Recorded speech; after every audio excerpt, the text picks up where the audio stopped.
The New York Rangers, they're off and running. They were shot out of a cannon on Tuesday night in their season opener.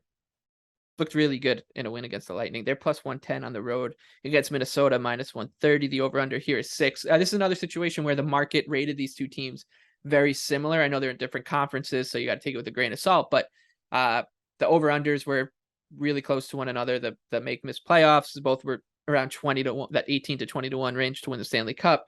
And both are what the media likes to call, dark horse or sleeper Stanley Cup picks when, if you're 20 to 1 in the NHL, you're one of the top 10 favorites. So I think it's a little bit of a stretch to say that. Generally, the betting market loves the Minnesota Wild. So this is pretty interesting to see that they opened in a situation where the odds are suggesting a straight coin flip on neutral ice. Seems like most people, especially people who have models out there, public models, would say the Wild are the better team. So minus 130 is a little bit too expensive for me, but I was surprised that this line opened where it is. Of course, if we see a surprise start for Yarrow Halak, that changes everything, but I don't think we're going to get that in game 2. So I'll be passing here unless this thing moves down to like minus 120 for Minnesota.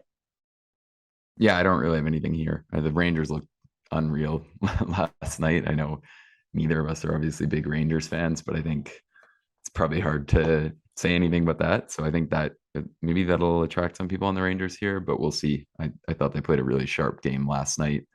And I think that's kind of all I've got on that. Yeah, it brings up a good point too. We talk about the NFL and college football more because those are once a week sports, but you'll see a little bit of an overreaction in the NHL in the early going. Like last year, I distinctly remember the Rangers losing and looking terrible in their opener against the Caps. Against the Capitals. Yeah. And then they obviously got it together quickly. You could say the same thing about the Lightning last year. They looked really bad in a loss against the Penguins and got their act together. So you can pick those spots off a little bit. And I do think that the Rangers' performance on Tuesday is kind of having an effect here.